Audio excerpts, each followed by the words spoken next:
Right. Welcome to this live stream. We've already done the thing last month for October, right? So today we will discuss the important articles that were there in the newspapers, right? So whether it is Hindu or Express, all the important articles that were there for the month of November 2024, right? So whatever PPT that is there in front of you, right, we have made it, we have compiled it into a PDF as well.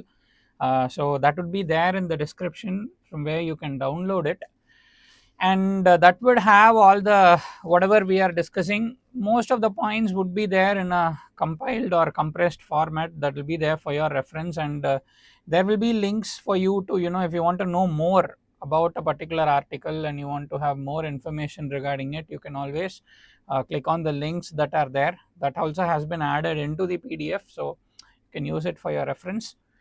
Okay, so we shall begin, right. First of all, I welcome you all to this live stream. For the first article for the day, Romila Thapar, right, resisted distortion of history. So the Kerala Chief Minister has lauded her for contribution towards Indian history.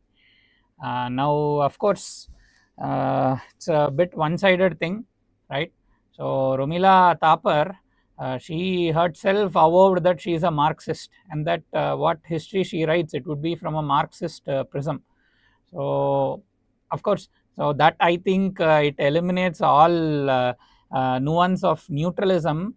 But anyway, thing is that these most of these times, especially in educational institutions, humanities departments, and all across various institutions of the government, with respect to humanities, it has been occupied by people of a particular ideology, and only those who are accepting of that ideology, they get promoted. So this problem is plaguing Indian history since long time, and anybody who questions their viewpoint gets labeled.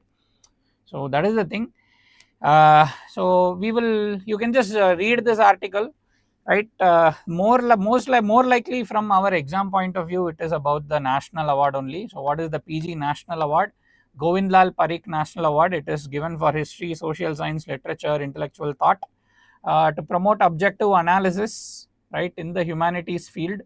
Okay, and it is given to those who play a key role in shaping the discourse in the Indian intellectual fora, right, ensuring a balanced perspective. So now in Romila Thapar's views and all, there is never a balanced perspective, but that is once again because those who give the award and those who receive the award, they belong to the same ideology. There's something that we can't do anything about. At least I guess another 10-20 years is needed to ensure creation of an actual objective level playing field. Why I say this is Romila Thapar has been proved wrong through proof so many times. For example, her opinions about the Aryan invasion theory, that has been scientifically debunked, and that makes you wonder the gumption and the they propounded the Aryan invasion theory as if with the confidence, as if they were sitting next to it and saw it firsthand. If they could propagate with such confidence something that is so flawed, you can imagine like what is their credibility stands for with respect to other things that they profess. So that's one very important question. So credibility, the question mark of credibility definitely hangs over the Marxist historians heads, right, especially in the Indian humanities department. And you might have heard of the discovery of the submerged cities of Dwaraka. So testing has revealed that it is definitely around 10,000 years old from now. So that will be around 6,000, 7,000 BC. So definitely that pushes forward the Indian culture to a much older timeline. Whereas the Marxist historians, they were very confident that they pushed a particular narrative, right. So a lot of their things, especially you can say with respect to the Aryan invasion theory, they have been discredited. The discovery of the Dwaraka city, once again, a lot of things are there yet to be discovered. So hopefully in the future we will really have a balanced perspective of Indian history. So these are the contributions of Romila Thapar. You can just go through it. Now the next article, right? The NTCA, National Tiger Conservation Authority. So you know what is NTCA? It's a statutory body under the Wildlife Protection Act 1972. So NTCA, it has written asking the state forest departments to ensure relocation of villages which are there in the tiger reserves, right? So these things are there. So from the conservation perspective, NTCA wants to protect the core areas and all, and NTCA is providing compensation. So it's 15 lakh per family for those who are willingly relocating from areas which are protected. Now once again you might see that there is always a conflict between the conservation standpoint as well as the rights standpoint. So you would have seen, right, FRA, Forest Rights Act 2006, right? So FRA provides the people who have been the traditional forest dwellers, it provides them certain rights, right? So resettlement can only be voluntary. So that is the thing. The National Commission for Scheduled Tribes, so they have sent a representation to the NTCA, right, regarding what is the due process that are being followed before the villagers are being shifted. Is it voluntary or not? What is the package that is being given, right? All these things. This especially after tribals, their 150 tribals wrote to the National Commission for Scheduled Tribes telling that without adequate compensation they are being shifted. Okay, so that is the thing. So please be aware of the background. So National Commission for Scheduled Tribes, it's under the 89th Constitutional Amendment, makes it a constitutional body, right? The members are all appointed by the President. They focus on all sorts of issues that affect the scheduled tribes, right? So they have the power. So powers of a civil court is also available to them, right, to call for information from various stakeholders, including state governments, to conduct investigations, all these things. Now, whatever recommendation they come up with, it is only recommendatory, so they have only advisory power. Though their reports and all are submitted to the concerned state government as well as to the union government, the governments can choose to ignore it. They need not mandatorily implement what they are saying. So that is one shortcoming that is there, right? And regarding the NTCA, it's under the Wildlife Protection Act 1972. The aim is to protect the tigers and their habitats. Okay, so NTCA promotes the sustainable conservation of tigers. It promotes involvement of the local communities in conservation efforts to protect the biodiversity and all these associated things, right? So with respect to NTCA, formulation of policies for the conservation of tiger reserves, management of tiger reserves, involvement of NGOs, involvement of institutions, right, that work to safeguard biodiversity, right. The NTCA monitors the status of tiger populations and their habitats. It promotes capacity building, right. So all these things are there with respect to the NTCA, right.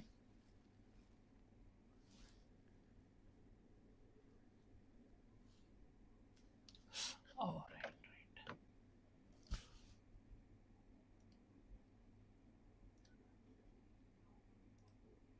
Yeah. So these are some of the objectives of NTCA, right.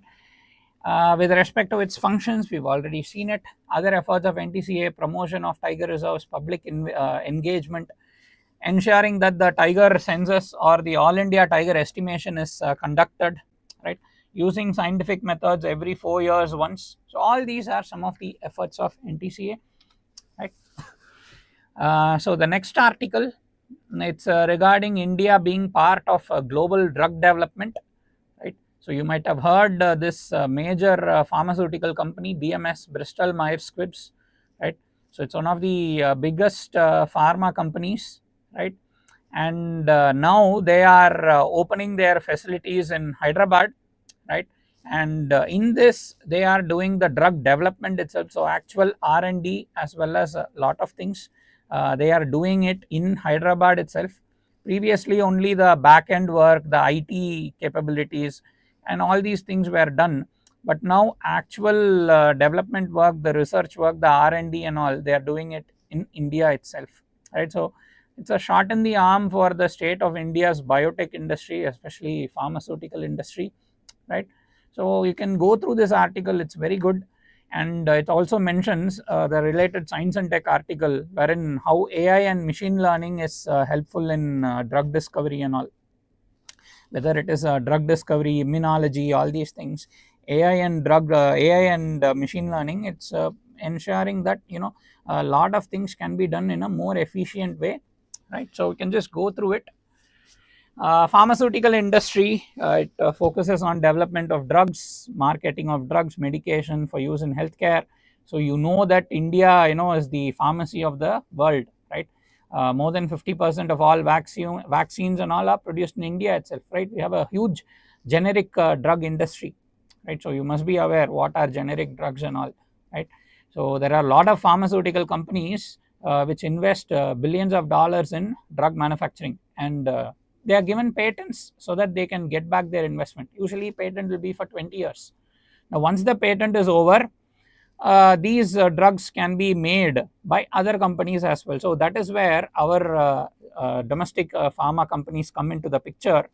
They take the drug, they sample it, they reverse engineer it, and using the same active pharmaceutical ingredient, they are able to reverse engineer the drug and label it as generic drug. So the efficacy and all is the same. Only thing is that the cost is much less, right? And the main drug regulator in India is CDSCO, Central Drug Standard Control Organization, right? So CDSCO only approves. So any company wants to sell medicines, drugs, vaccines and all in India, they want to manufacture it, sell it or import it, they need to get the approval from CDSCO. So for that they have to do the clinical trials and all. So everything is overseen by the CDSCO only, and the CDSCO itself is headed by the DCGI, Drug Controller General of India. So they have been given the responsibility under the Drugs and Cosmetics Act. So after their approval only any pharmaceutical product can be sold in this country, right? So these are some of the points, right? So DCGI is there, Drugs Consultative Committee is also there, so that there will be coordination between the central and state regulators for uniform enforcement. Drug Technical Advisory Board is also there, consisting of experts from health and pharmaceutical sectors. New Drug Advisory Committees are there, specialized committees for reviewing new drugs and clinical trials. So these are all different organizations that are there to promote drug discovery in India, right? And functions of CDSCO: approval of new drugs, regulation of drugs, quality control, investigations, inspections of quality, right? Licensing of blood banks, all these things. The next topic, it is with respect to tourism, right? Chalo India initiative that has been launched by the Ministry of Tourism, and where they have launched it is, they have launched it on the sidelines of the World Travel Mart. The World Travel Mart is actually currently ongoing in London, right, in early November. And under the Chalo India initiative, what is the thing that we are providing is any foreign, any Indian who is living abroad, right? So they can nominate the 5 foreign nationals. For example, you have the overseas citizens of India and all, right? So the overseas citizens of India, they don't have an Indian passport. They are citizens of the foreign country only, but they have the historical ties to India. So under the Chalo India initiative, the overseas citizens of India, they can nominate 5 of their friends, and these 5 can be foreign nationals, and they can be nominated, and what will happen is these foreign nationals will be getting a visa without fees. Okay, so you might be aware there are 5 million OCI card holders, and each of them can nominate up to 5 people, and maximum number of free e-visas that they are planning under this initiative is 1 lakh, right? And most of the times the foreign nationals, they can come for not only for their the recreational tourism, they come for various activities regarding their work. You might have heard of MACE tourism, right? Conferences, all these things. The MACE tourism, it has a huge scope in India, right? And under this tourism, these people can ensure that the up to 5 foreign nationals, they can come for the meetings, conferences and all these things. They can attend in India, they can get the free visas. And one of the main reasons why we are doing this, it is because of the shortage, or there's a shortfall in the foreign tourists. Prior to the COVID pandemic, there were a lot of foreign tourists who used to visit every year. And after the pandemic, this thing it has still not yet recovered. In 2019, there were nearly 11 million of foreign tourists, but in 2022, it's only 6.19 million. So they want to increase it. So to contribute to the GDP and all these things, they want to improve it. Okay. In 2023, there were 9.5 million tourists who visited. So they want to push it even further, right? So for that, you are having the Chalo India initiative, right? So I can just go through it. It's by the Ministry of Tourism to boost the foreign tourism involving the diaspora, right? Free e-visa, OCI cardholders can nominate up to 5 foreign friends. Dedicated portal is there for the nomination. They are concentrating on the focus areas of meetings, incentives, conferences, exhibitions and all, right? So it will improve the GDP, it will create job opportunities, it will help in accumulation of forex, promote cultural exchange, it will improve the the leverage that the diaspora has, right? Engaging the Indian communities as ambassadors abroad. So all this is there in your GS2, right? Indian diaspora and all is part of your topic, right, syllabus. So the next topic, it is with respect to the Asian Buddhist Summit, right? So in the Asian Buddhist Summit, so we can just go into it directly, right? The basics of this summit, right? The main thing here, President Draupadi Murmu, she only inaugurated the first Asian Buddhist Summit.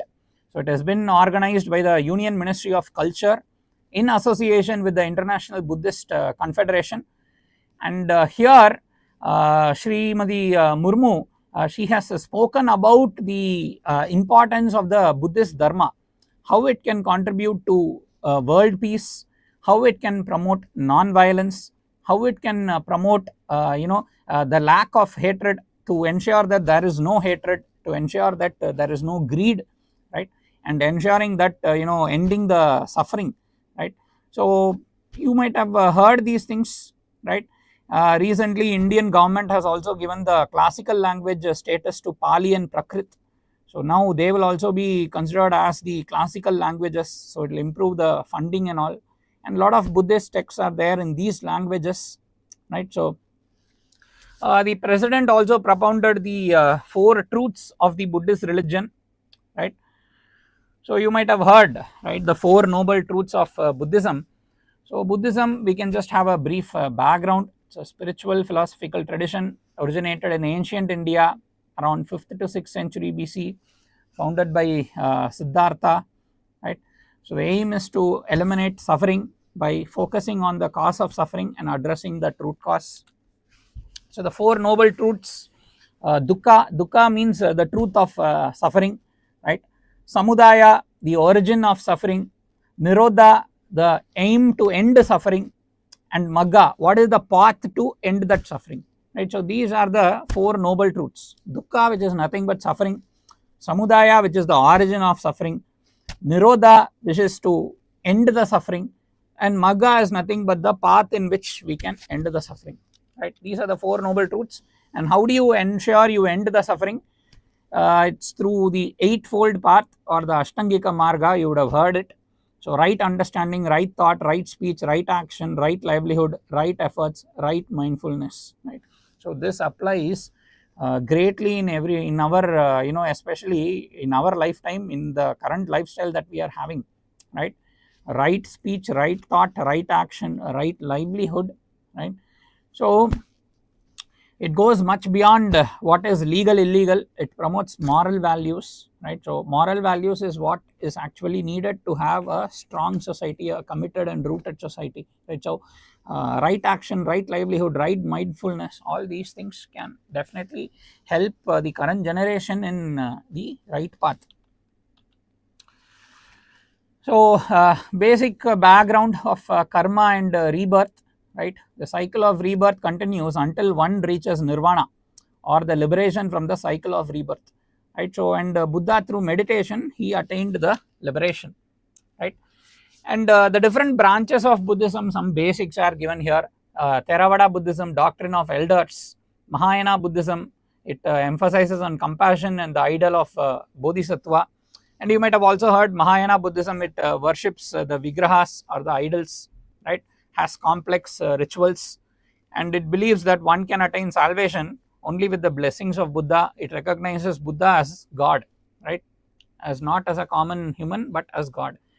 And Theravada Buddhism, it focuses on individual enlightenment through meditation and adherence to Buddha's teachings, right. Vajrayana Buddhism, also known as Tibetan Buddhism, complex rituals, visualizations, meditation practices.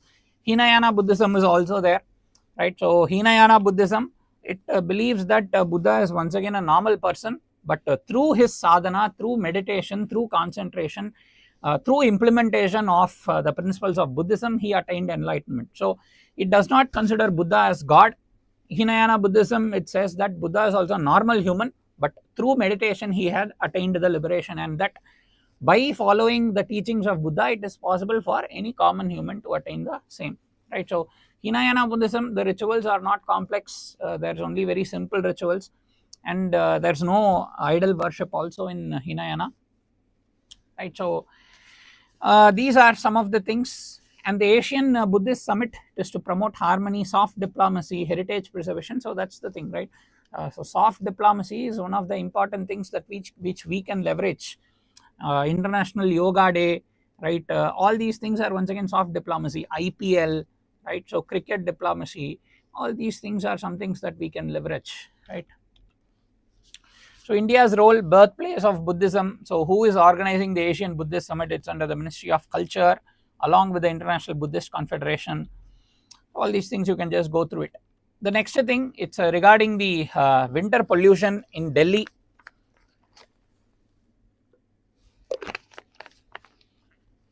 So this you would have heard, right. The winter pollution in Delhi is very, very bad, and consistently the air quality index, it is around 400, right. So 400 means it's very, very bad, right. It's actually toxic environment that is there currently in Delhi. A lot of reasons can be attributed to it, right.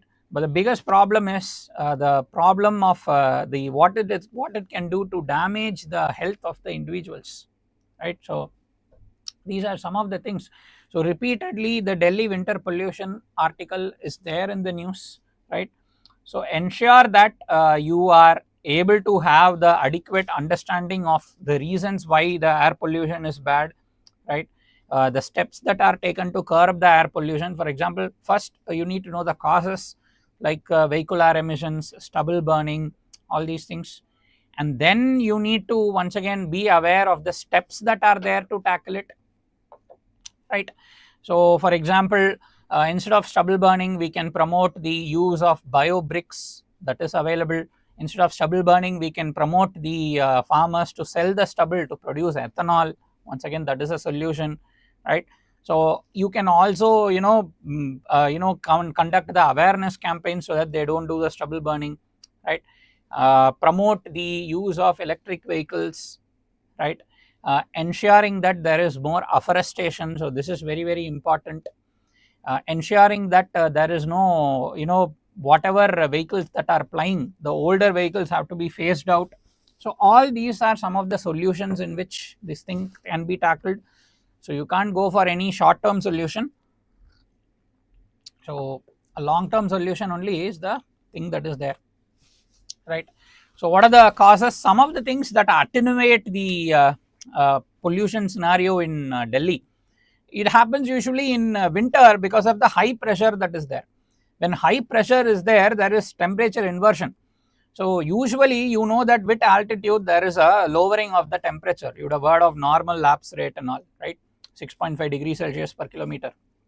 So the thing is that in the winter, because of the high pressure, right, as you go up in the altitude, the temperature does not decrease, right, and the warmer air will be there in the top.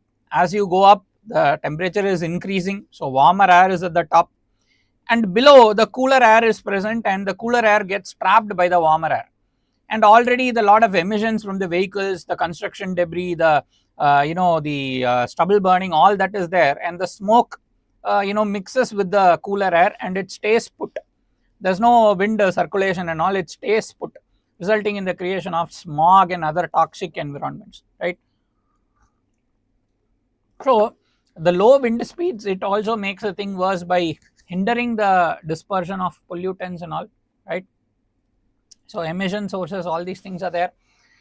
PM 2.5, right? The average PM levels are increasing year on year. That's a big problem, right?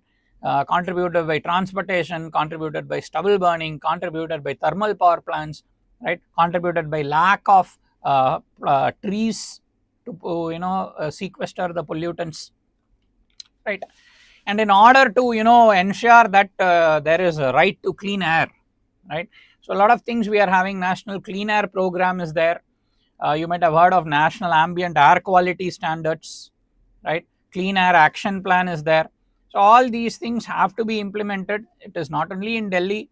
National Clean Air Program is there in nearly 120 cities across the country, which are all performing poorly with respect to the PM 2.5, PM 10 levels, right?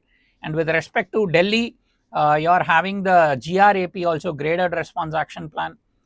When the AQI is going to increase, so they are having the thresholds. A particular AQI, particular things will be prohibited.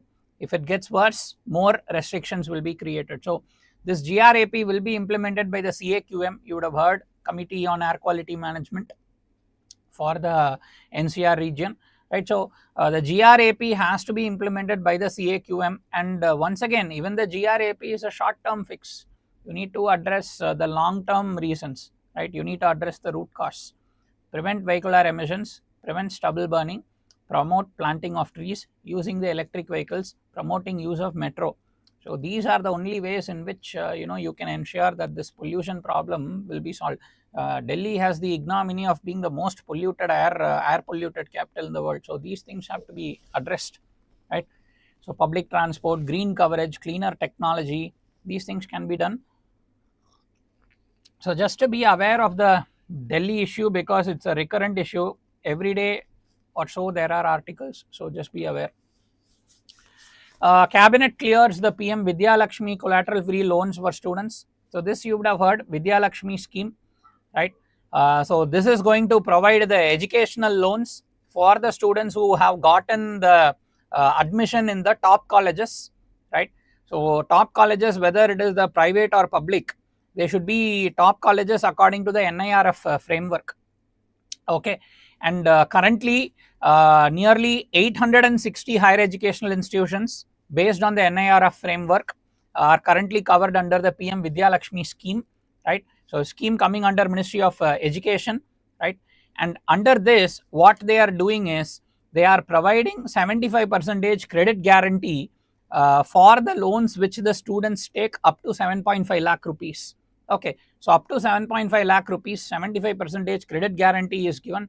So this will make the banks more forthcoming to give the loan without a collateral, right? So without a collateral, you can get the loan under this scheme. And apart from that, students who are family income is below 8 lakh rupees, they are also getting an interest subvention of 3% up to a loan of rupees 10 lakh. So for example, if the bank is giving you the interest rate of 14%, 3% will be paid by the government, so it will be like an effective interest rate of 11%. So just go through it. This is PM Vidya Lakshmi scheme. Another scheme is there called as the Central Sector Interest Subsidy. The Central Sector Interest Subsidy is a similar scheme. It provides full interest subvention to the students up to rupees 10 lakh of loans if they are having an average family income of up to 4.5 lakh. So there's a small difference. Here there's a full interest subvention, okay, and up to a 4.5 lakh family income, and the threshold is 10 lakh rupees. So the difference between CSIS and Vidya Lakshmi you have to know, and Vidya Lakshmi is not replacing CSIS. It's a separate scheme. This also will be there. So additionally, more students will be benefited, right? So that is the thing under the PM Vidya Lakshmi.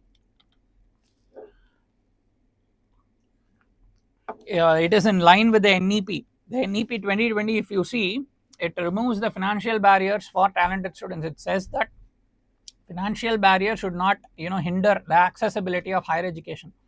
So that is the thing. So under the NEP, it's implementing the what is said in the NEP. Okay. So it's open to all courses, not only the technical or professional degrees, even humanities, arts and all are covered.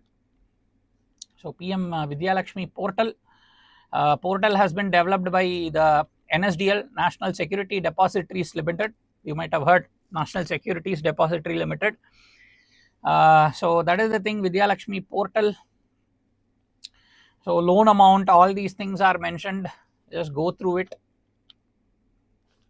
Central sector interest subsidy scheme. So this is separate scheme similar to Vidya Lakshmi. So go through that also, right? The next important topic, it is with respect to the DNA and RNA editing, right? Usually you would have heard of DNA editing using CRISPR-Cas9 and all, right? So here we are talking about another type of editing.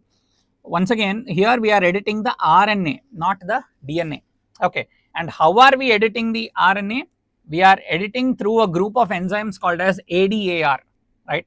Adenosine deaminase acting on RNA, that is the name of these enzymes. And what these enzymes do is, once you add it, they go to the RNA, they convert some of the parts of the RNA, they replace the adenosine blocks into a molecule called as inosine. And the inosine has a similar function similar to the guanosine. Now the cell will understand that how come instead of adenosine the behavior of guanosine is being shown. So what the cell will do, it will automatically start the repair of that RNA. So it will think that okay, the RNA is faulty, so it will start repairing the RNA. Now once it starts repairing the RNA, it will repair it and then the defect that is there is being solved. Okay, so this is how the RNA editing is working. It is by using the group of enzymes called as ADAR. Okay, and a lot of RNA editing technologies are there, RNA vaccines and all are there, they are using this technology. And compared to DNA, what is the difference is, the RNA is more flexible. Okay, DNA makes permanent changes, RNA is flexible, it is not permanent, it is a transient change, right? So it offers these sort of advantages, right? However, there are also challenges. For example, they need to fine tune the RNA editing technologies using the ADAR so that non-target RNA also does not get altered. So that's something that they are trying to fine tune. But anyway, it holds a lot of promise in solving a lot of genetic disorders, right? So the basics, DNA, RNA, it's a double stranded RNA, single stranded, right? It's a pentose sugar, deoxyribose, here it is ribose. And nitrogenous bases you might have seen, right? Adenosine, guanine, cytosine, thymine. Here adenosine, guanine, cytosine, uracil, right? So base pairing, stability, it's more stable. All these things are there. You know the basics, right? So from the DNA, RNA is produced, that is called as transcription, and from RNA the proteins are produced, that is called as translation. So these things you might be aware, right? So RNA editing, so these are the things, it's reversible, right? Special enzymes are there, where it happens, it's there in any part of the RNA, right? ADAR enzymes. So just go through it, how it is going to impact the protein, because the RNA will be corrected by the cell. Now once the RNA is corrected and then translation takes place, then the right protein is produced. So this solves the problem, right?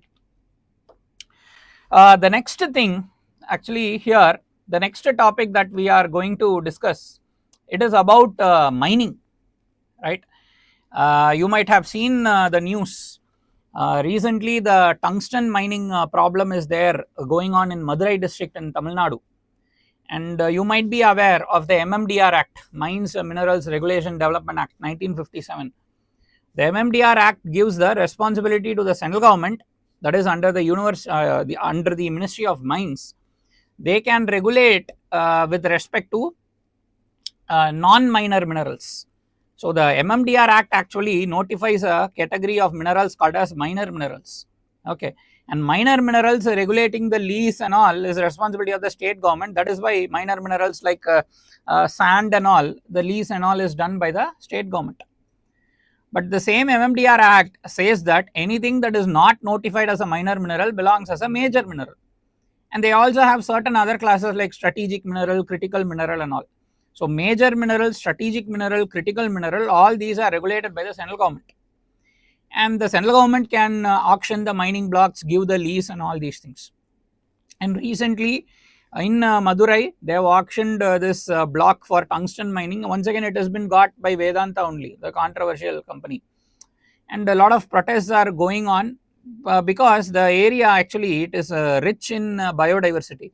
And you might have heard of that the Aritapatti, right? The biodiversity heritage site, Aritapatti and Meenakshipuram biodiversity heritage site under the Biodiversity Act 2002 has been notified by the state government for protection of its biodiversity. It's a rich biodiversity rich area and a lot of agricultural fields are there surrounding it.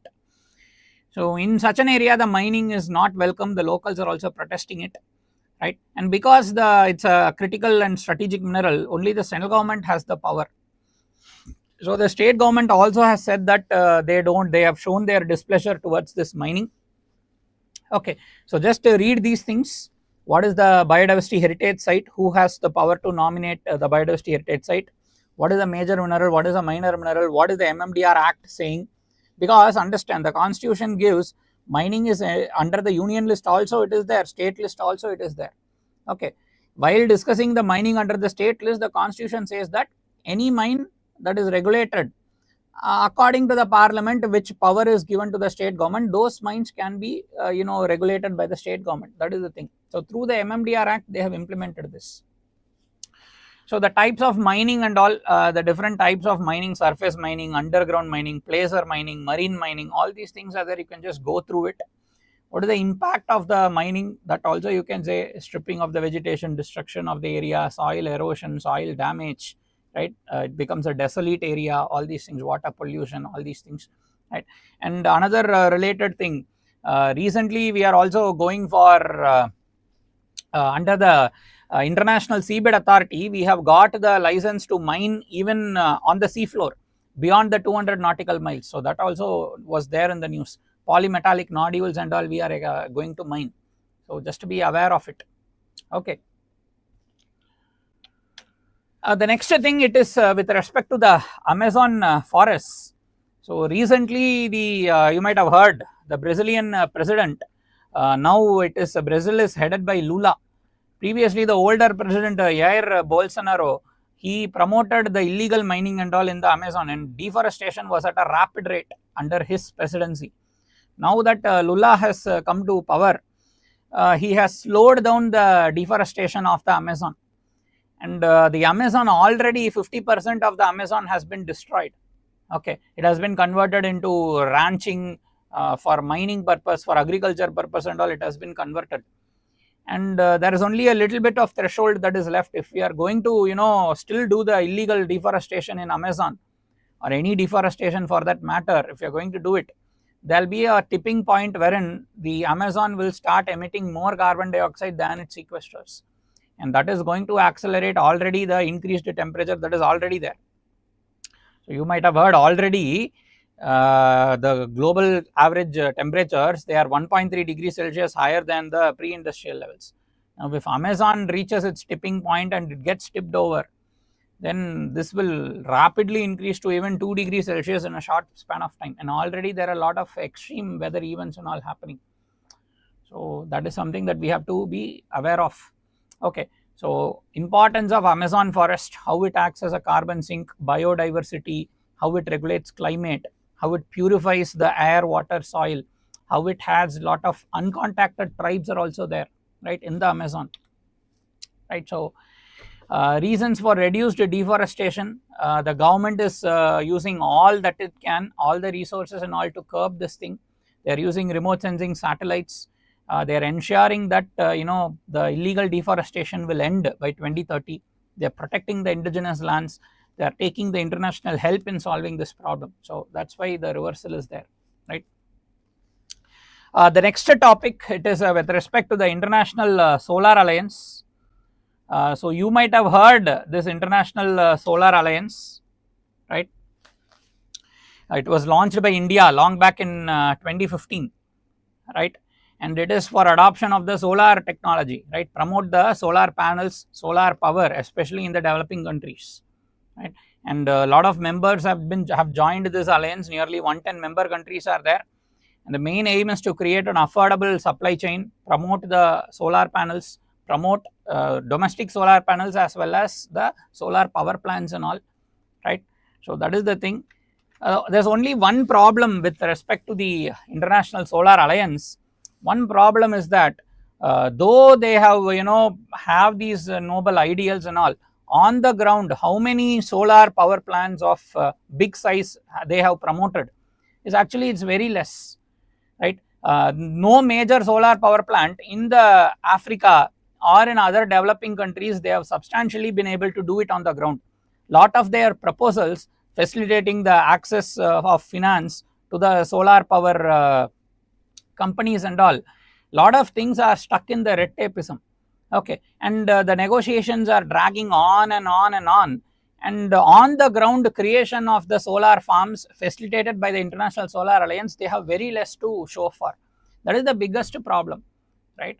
If you take with respect to the solar industry, 3/4 of it is in China, and China has rapidly scaled up their solar power capabilities, and supply chain also 80% they are manufacturing the solar panels, okay. That is the difference between there's always this criticism between India and China. In China the thing actually happens, they promise something, they do it. But in India we have good intentions, we are telling it, we are promising it, but doing it actually in the ground in a time bound manner, it's a big question mark. So that is the biggest thing that we have to address. 10 years is over, nearly 10 years, okay, 2015 we launched it, 9 years is over, and still we don't have any, not even a single big solar power plant that has been facilitated, that is existing because of this International Solar Alliance. And a lot of proposals are there, they're all there in the pipeline only, okay. That is a big problem, right? So role of India in the ISA, we are promoting the ISA, right? We are one of the founding members, so it's under our leadership. Though we have domestically created a lot of solar power plants, nearly 90 gigawatt is our domestic capability, right? But internationally promoting it in the African countries, promoting it in the other developing countries, that is a question mark, okay. So just read about the International Solar Alliance and all. Next thing, with respect to the internal security topic, you would have heard this National Socialist Council of Nagaland, NSCN, right? And there's various factions are there, Isaac Muiwa, Tuigalang Muiwa, like that. And with the NSCN IM, right, the Naga councils and all, we have signed this agreement, right?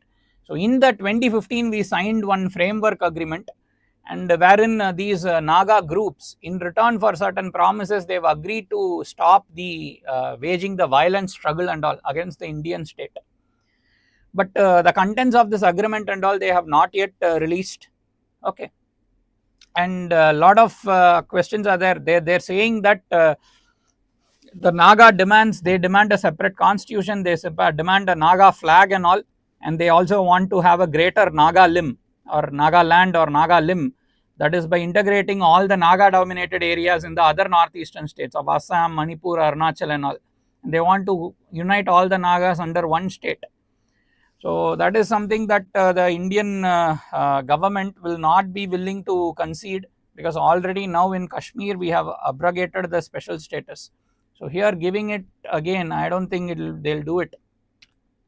So because of that only they are threatening the resumption of violence and all. So remains to be seen. So internal security and all is there in your GS3. You need to understand the background of this, right? And then you need to provide your answers, right? So extremism, different types of extremism is there, right? Left wing extremism, religious extremism, and with respect to the Nagas, they once again they are promoting the extremism. They are using the violent methods to achieve their aims, right? So an extremist can become a separatist when they are using the extreme tactics for seceding from the India. So that's when an extremist gets called as a separatist, right? If they are demanding for a separate country outside of the Constitution of India, then for that, if they are using the violence, then that person is both an extremist as well as a separatist, right? So you can just go through it, difference between extremism, separatism, all these things, right?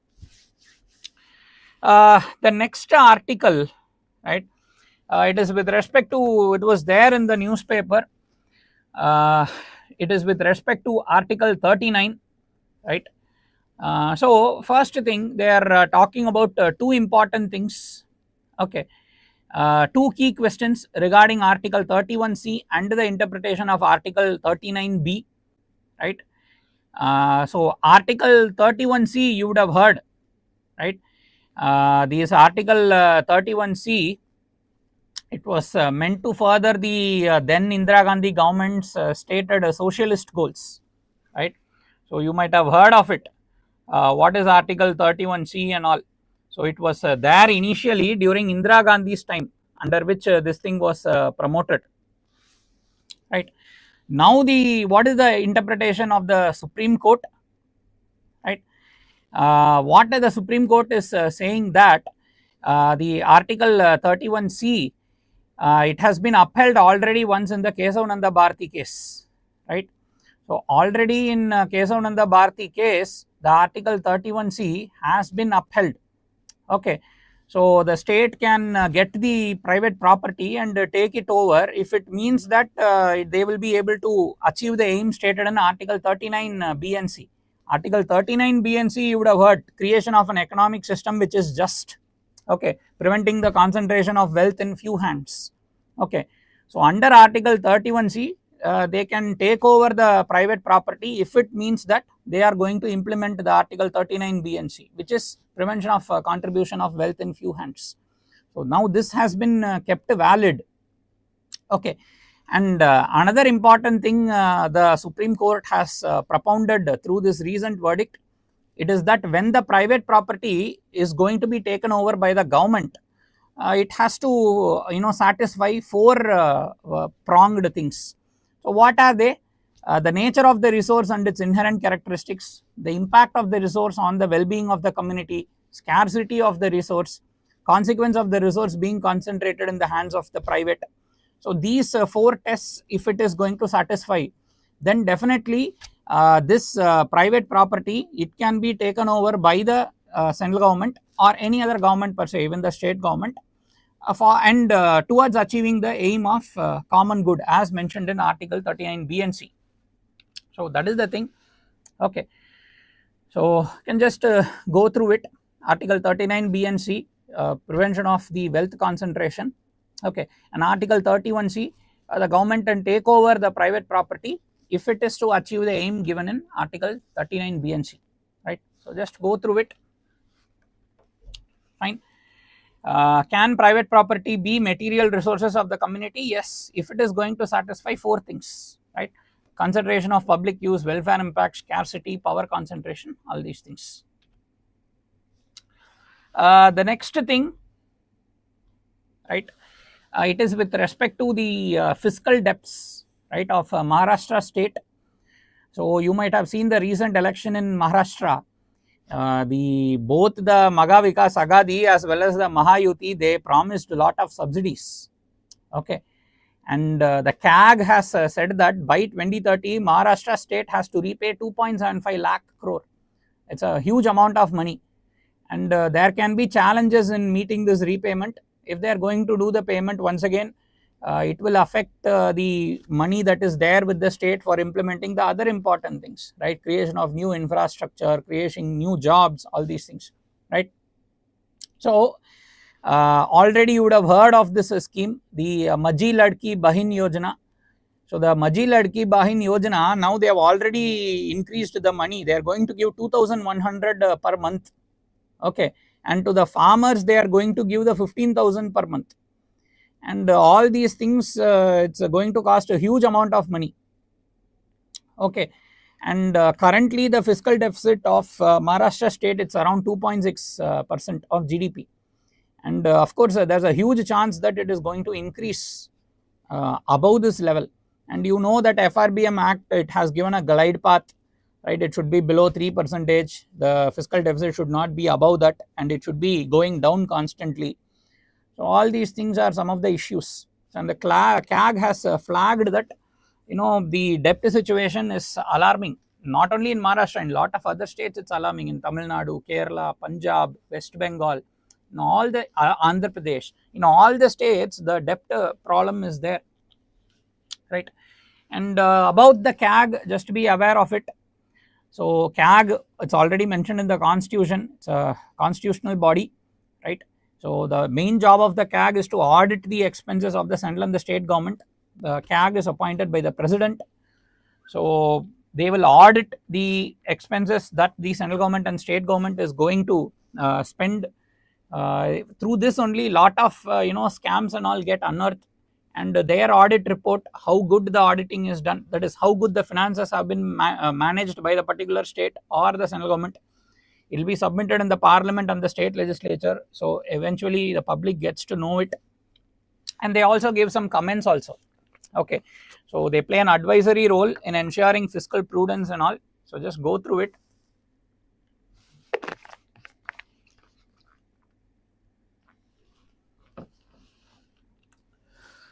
Right, so these are important things of CAG. You can just go through it. Ensuring fiscal discipline,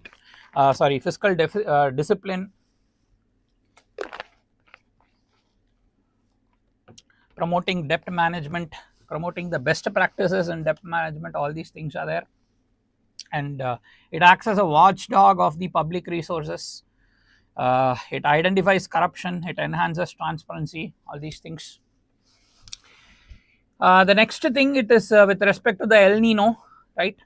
The currently 2024 is going to become the warmest year on record, and you can see it, the Jan-September 2024 global mean average surface temperature, it's 1.54 degrees above the pre-industrial level. And you know that COP21 Paris 2015, our target was to limit the temperature rise to 1.5 degrees Celsius, and this year it has breached the target already, right? 1.54 degrees Celsius above the pre-industrial level, Jan to September.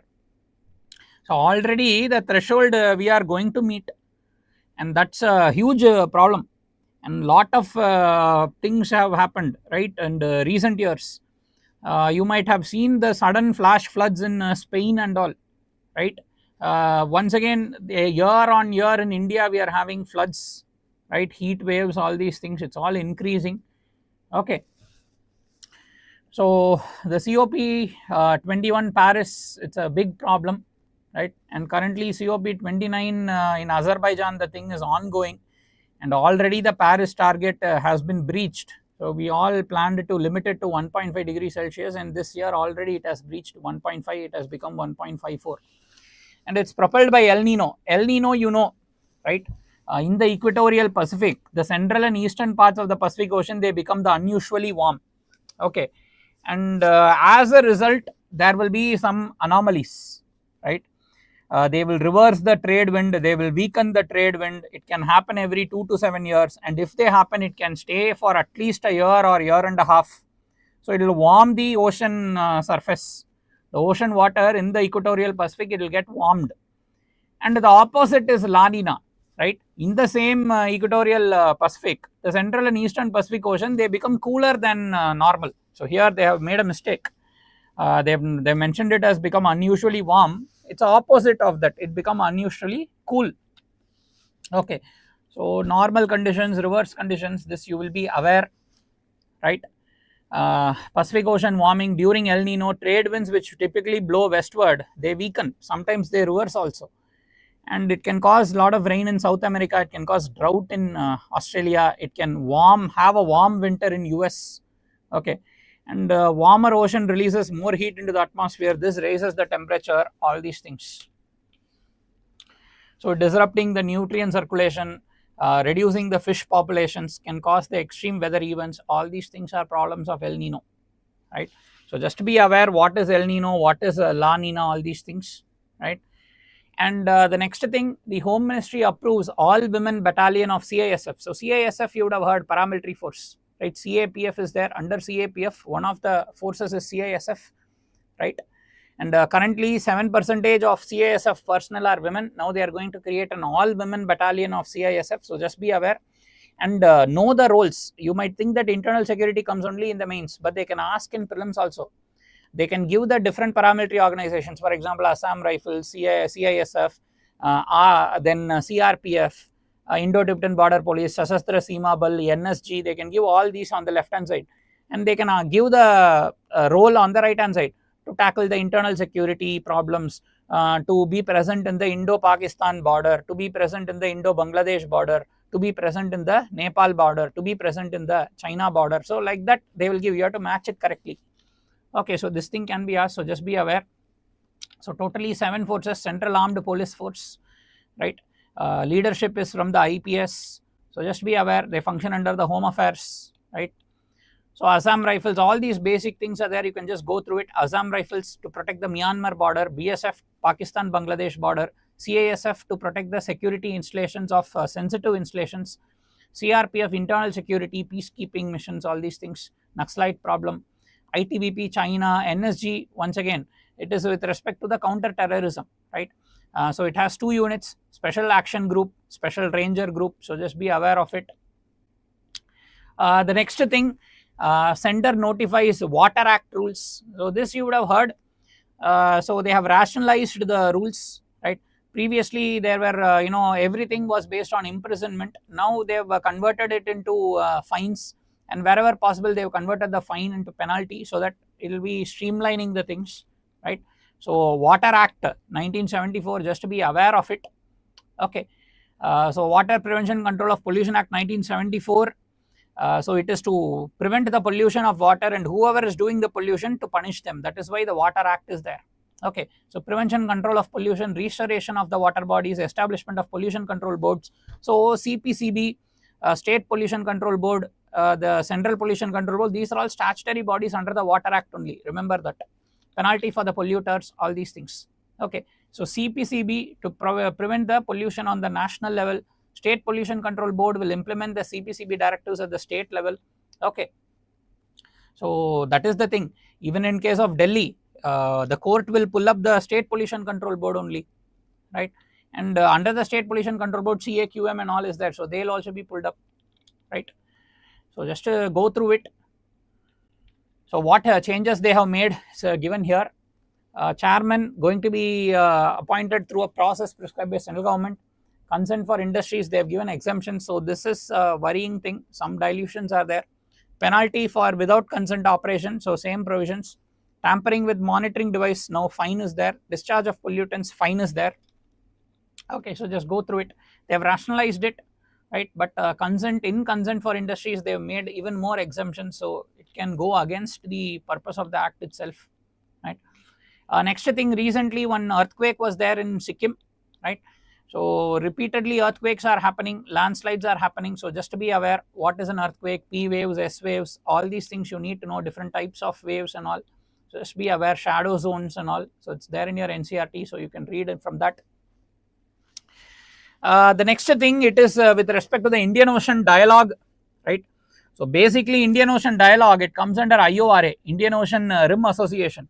So you might have heard Indian Ocean Rim Association, it's a 23 member body, right, created in 1997. So India is also part of this initiative. Remember, Pakistan is not there. So any country that is having the border with the Indian Ocean, they can belong to the Indian Ocean Rim Association. So it's all fit into our SAGAR, security growth for all in the region, that initiative, it fits into it, right? So just to be aware of it. And Indian Ocean Dialogue, Indian Ocean Dialogue, under that all the member countries will have a dialogue with each other to promote the common interest in the Indian Ocean region, right? And initially, first Indian Ocean Dialogue itself, it was held in Kerala only. Okay, and this Indian Ocean Dialogue, it is being held periodically, right, hosted every 2 years. So under which all the members of the IORA, they come, they talk, and they discuss about the challenges that they face and the solutions for their common problems, right? Security, economic prosperity, environmental sustainability, addressing the emerging threats, all these things, right? So just to be aware, so these are the member countries of IORA, right? India's role in IOD, just go through it. Significance for India, energy security, economic interest, countering China's influence. So all these are very important points, right? You might have heard string of pearl theory and all. again with respect to the Delhi air pollution, so that is what I told you, causes, solutions, the legislations, GRAP, CAQM, State Pollution Control Board, Central Pollution Control Board, the act that is there, why this problem has come, how to solve it, short term solution, long term solution, everything you have to address. So please be thorough with this. Okay, what are the causes? Stubble burning, vehicular emissions, construction dust, industrial emissions, winter climate. This we have already seen how the temperature inversion promotes stability and it causes the pollution. The polluted air cannot escape anywhere, it is held down by the warm air above, it remains there, it mixes with the pollutants, smog is there, it causes pneumonia, lung cancer, all these problems, right? So just go through it. So graded response action plan, you must know GRAP restrictions, stage 1, 2, 3, 4, what are the restrictions, please know it, right? GRAP 3 is for 400 to 450, construction ban, material transport ban, diesel restriction, industrial control, public transport push, all these things. Air quality index, you need to know which are the pollutants that are monitored under AQI, please know it. AQI category is 0 to 50, 50 to 100, 1 to 200, 201 to 300, 31 400, 401 to 500. So in Delhi it's always above 400 only, it's very very bad, right? So just be aware of it. The next thing you would have heard, it is with respect to the AFSPA, right? The AFSPA is being reimposed in certain areas in Manipur, right? So under the AFSPA, you know, the Home Ministry, they can classify certain areas as disturbed areas, right? And in these disturbed areas, the armed forces will be given the special power, right? So you know what is the special power. They can have power regarding search, seizure, arrest, right? Without a warrant they can arrest, and sometimes even if you know, in the greater good to uphold the law and order, they can kill a person also, and they are immune from their actions. Prior you know, permission needs to be there if any action has to be taken against the civil servant, against the government servant who has you know, acted under the AFSPA. So in the violence prone areas, these powers are given to the forces so as to bring the situation under control, right? So the armed forces as well as central armed police forces, they are given this power. They can arrest anybody without warrant, they can seize any evidence, they can even kill a person in order to uphold the law and order, bring the situation under control, all these things. Under the AFSPA, the Home Ministry can declare an area as a disturbed area and then implement AFSPA in that. And AFSPA can be promulgated by the governor also. Governor also can request the Home Ministry to do it, right? The Home Ministry themselves can do it, President can do it. So that is the thing, central government, governor, administrator, they all can do you know, recommend for the implementation of the disturbed area under AFSPA, right? So these are all some of the things you would have been aware, just revise these things, okay? So the different articles are there, these are also somewhat important, right? Article 355, it is the duty of the central government to protect the states from the disturbances, whether internal or external. So in Manipur, a lot of problems are there, you would have heard the struggle between the Metis as well as Kukis. And the central government has a responsibility to prevent these non-state actors from causing the violence. So that is what is given in Article 355. And Article 21, you know, right to life, protection with respect to conviction for certain offences. So that is there, right to life. Article 14, once again, right to equality. So all these things you are aware. Article 19, once again you are aware. So these things, basics, you need to know what it is, right?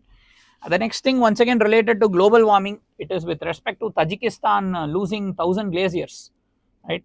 So because of the increased temperature, the big glaciers and all, they are melting and getting divided into small glaciers. So the number of glaciers is increasing, but the amount of water that they store is reducing, and lot of water is melting, and this can cause glacial lake outburst, flood and all.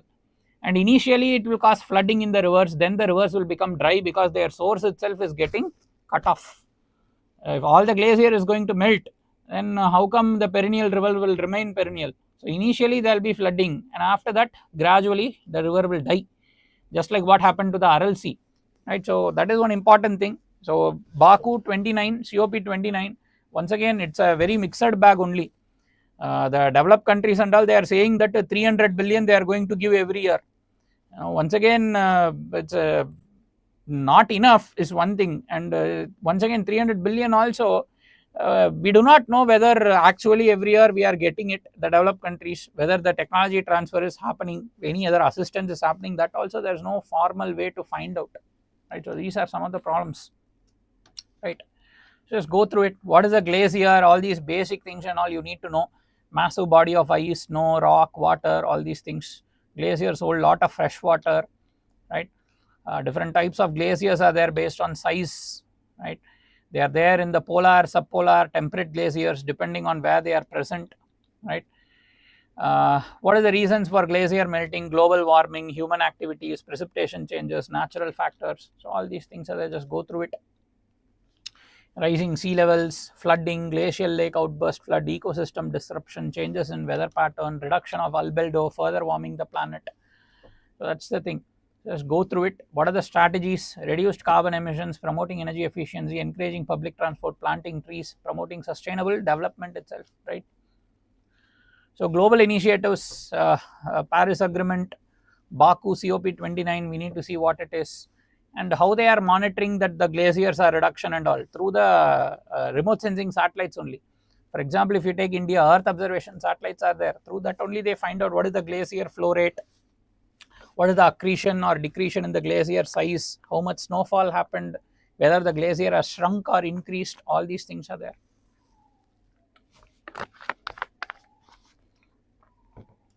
And you might have heard of this NGRMP, National Glacial Lake Outburst Flood Risk Mitigation Program. So under this, it's promoted by Government of India, and here we are studying the various glaciers in Sikkim, Ladakh, Himachal Pradesh, Jammu Kashmir and all, and we are studying these glaciers to understand how stable they are. And because the global warming is there, these glaciers are melting, a lot of water is there, and because of that glacial lake outburst flood can happen. So how stable they are, what is the melting rate, whether it can cause a glacial lake outburst flood. So they'll gather the relevant hydrological, geological samples and all, and they'll classify it based on risk zones. And in those areas, we can take the precautions, right. So for that, we are having the National Glacial Lake Outburst Flood Risk Mitigation Program. So just go through it. Okay, there are some glacial lakes which they have identified as high risk.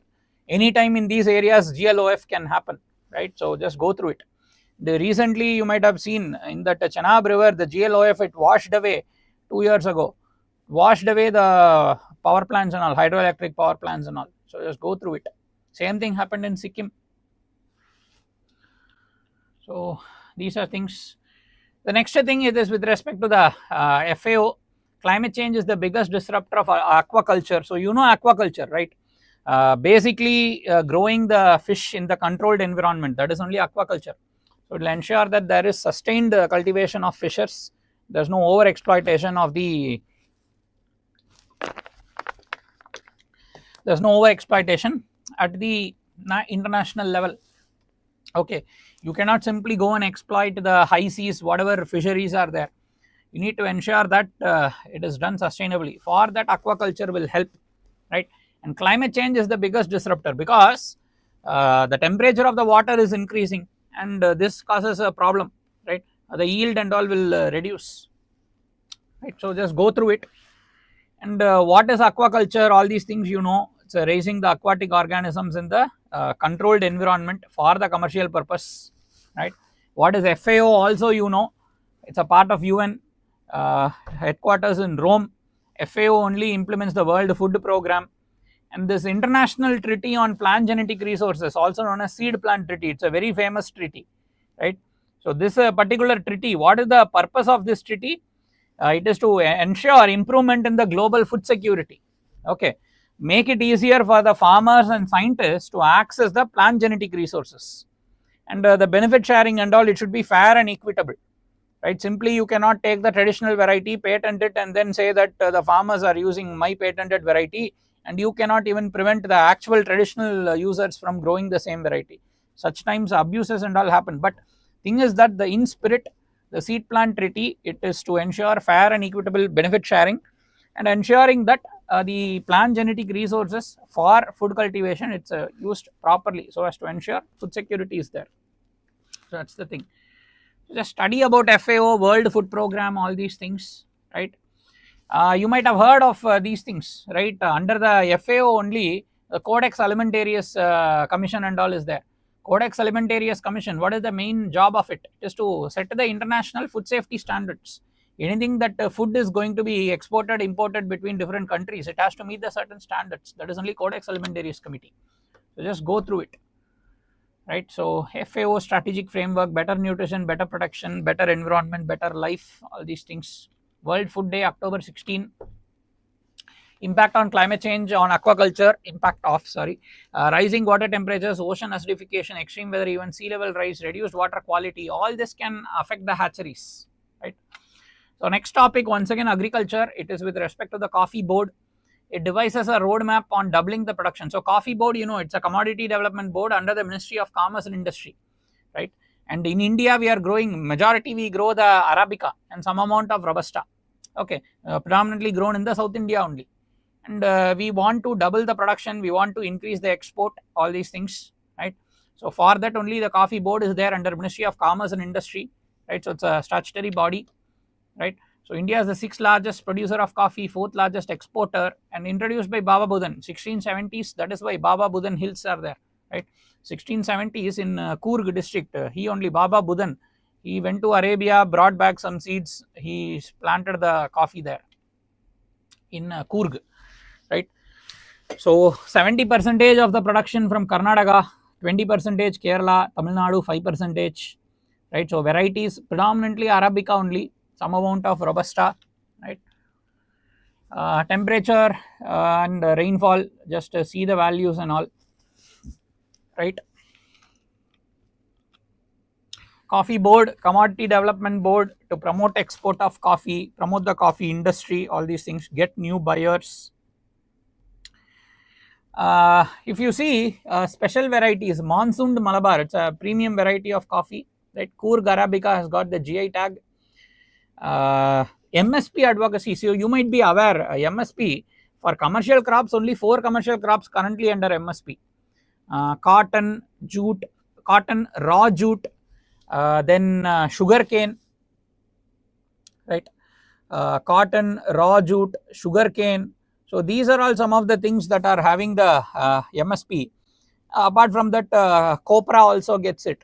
Now they are promoting the MSP advocacy for bringing the coffee also under it, right? So these are some of the things. This you would have seen Gautam Adani being indicted in the US. So in the US, the Department of Justice, they have said that businessman Gautam Adani and their group, they have paid the more than $250 million in bribes to the various government, Indian government officials to get the, for them to establish the solar power parks and all. And they have given the bribe to the various state government officials so that the long-term power purchase agreement will be signed by the power distribution companies with the solar power plant that is going to be established by the Adani. So if you have this long-term power purchase agreement only, you can get the bank loan and all. So the Department of Justice saying that lot of bribe has been paid and all. So this is the thing. And you might be aware of the thing, predominantly from the US, they are targeting the Adani group. This is not the first time. Every 1 year they are saying one thing or the other, trying to bring the group down. So it has to be seen, there should be a more nuanced understanding, right? And you might have seen the different legislations that are there with respect to prohibition of corruption in India. PCA, Prevention of Corruption Act 1988. This applies to both central government and state government employees, right? So PCA applies to both central government, state government employees.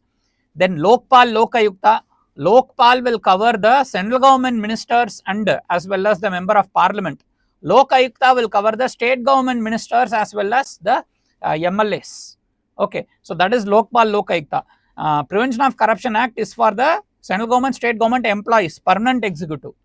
Under Lokpal, Lokayukta, you cover the political executive also. So the minister MPs at the central level, ministers and MLAs at the state level. Okay, then you are having CVC, Central Vigilance Commission Act. This is with respect to only the central government employees. So remember that.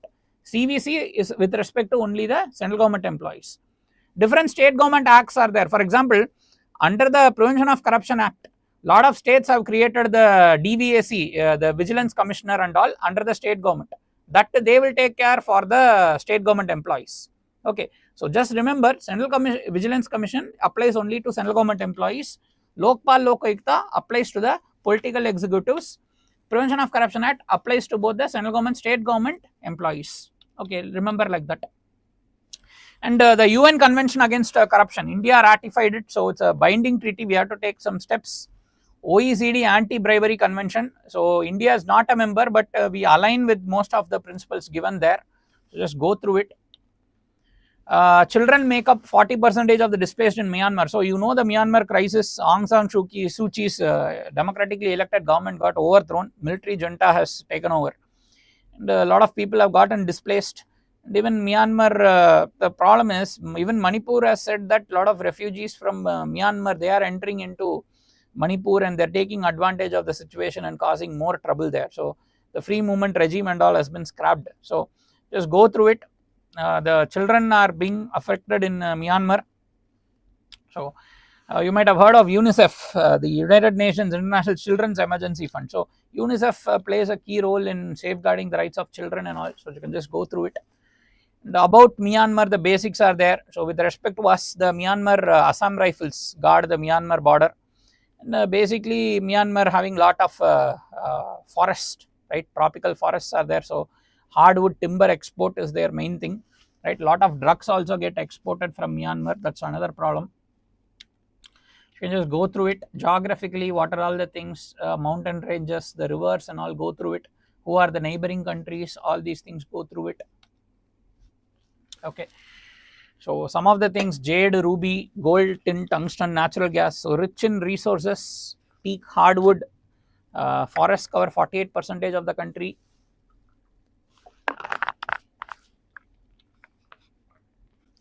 And India has had a very cordial relationship with Myanmar.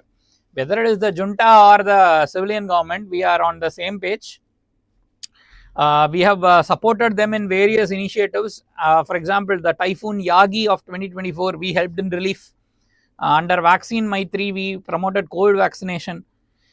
Construction of cross-border projects, infrastructure, Kaladan multimodal project. So you would have heard Sitwe port and all. We have developed humanitarian assistance. We have been providing, and Myanmar also cooperates with us. And India enters into Myanmar and takes action against the various extremist groups. So Myanmar is a very close country with India, so we need to ensure that our interest is protected.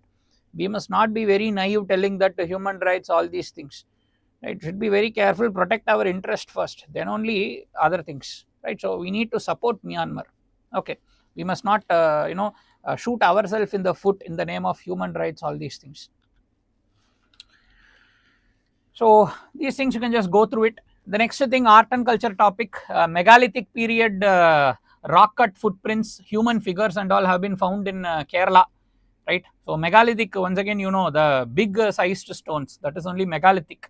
So Stone Age period, and usually these stones used for the religious purpose, worship, as well as for the burials, and also you would have heard megalithic burial and all.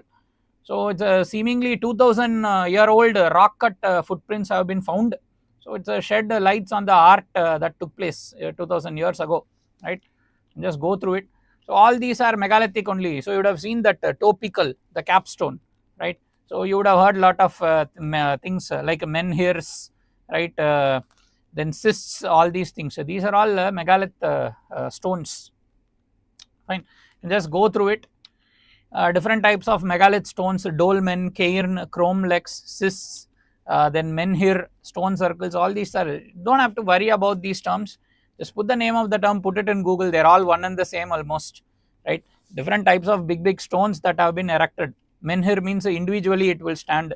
If it is kept in the form of a circle, means it's a stone circle. A dolmen means you keep a stone, put a capstone on top. So just go through the images, you will know. It's not a difficult thing. And notable megalithic sites, just to be aware of it, right? It's mentioned in the map, go through it. Megalithic burial period, so you can just go through it. culture, economy, what happened in the megalithic period, the domestication of donkey, buffalo, Roman coins, pottery, iron tools, cultivation of rice, wheat, ragi, all these things were there. Right, so just continue, go through it. New tiger reserve, Guru Ghasidas Tamor Pingla Tiger Reserve. So this will be India's 56th tiger reserve, help in tiger conservation. It will help Chhattisgarh, right? Already there are a few other tiger reserves, so just to be aware of it. Okay, so other tiger reserves in the region you need to know. Achanakmar, Indravadi, Uddanti Sitanadi, all these things you need to know. Okay, and this is going to be contiguous with the Sanjay Dubri reserve, so it will provide like a tiger corridor. Okay, so once again the NTCA has given the permission, right? So the tiger reserve is going to be created, it has been announced already. Okay, so this will help in the better funding for protection of that particular area. So tiger is a flagship species, that's why Project Tiger and all is there. It will help the, you want to protect the tiger, automatically you will conserve the entire ecosystem itself, right? So just go through it. Actually here it's actually one district is there in Chhattisgarh, it's called as Korea. Actual name is Koriya. Here we have put as Korea Korea, but actual thing, don't get confused. Korea district Koriya, that is that in the Chhattisgarh. Okay, so just be aware of it, see the map, locations and all. Contributes to biodiversity, local tourism, ecotourism, all these things you know, right? So tiger population in Chhattisgarh, you can see that it is declining. 2014 46, 2022 only 17. So massive decline. So we need to ensure that we have to find the reason and then ensure that what are the things that are reducing the numbers. You have to address that first. Then you have to promote increasing the numbers, right? The next thing it is with respect to the IAEA, right? So IAEA you know already, right? So basically IAEA, it's an autonomous international organization within the UN. Main thing, Atomic Energy Association, it is to promote the peaceful use of the atomic energy, ensure that the nations do not use the atomic energy for the weapons purpose. So you know, purification of the uranium above a particular level, right? Maximum they will allow for you to have only purified uranium up to around 10%, 20%. Anything above that you can easily purify it further. You want to have the high technology centrifuges, then purification will increase. So if you have the purified enriched uranium above 90% purity, you can make the weapon. So IAEA is promoting the atom for peace. The countries which are coming under the IAEA norms, they agree to be part of it. For that you have to sign the NPT, CTBT and all. So if you are part of it, IAEA will help you get access to the civilian nuclear technology for production of nuclear power. And IAEA will ensure that whichever country is having the nuclear power plants, you have to allow the IAEA teams to do the periodic inspection. And recently Iran, they have prevented the IAEA from coming, and they have started purifying and enriching the uranium above the accepted levels and all. So they are accelerating their nuclear weapons program. And so IAEA has condemned the Iran, telling that this is not you know, in congruence to the earlier promise given by Iran, right? So these are the things. So IAEA comes under UN, prevent the military use of nuclear technology, it promotes the peaceful nuclear use. Okay, it reports to the General Assembly as well as Security Council, headquarters in Vienna. So they will do the periodic inspection, samplings, all these things, ensuring that the countries which are having the nuclear power, they will ensure that they will abide by all the rules and regulations of the IAEA. Okay, and recently this ICONS 2024 report also was there in the news, right? So this ICONS, International Conference on Nuclear Security, ICONS, it was held in Vienna, Austria, right?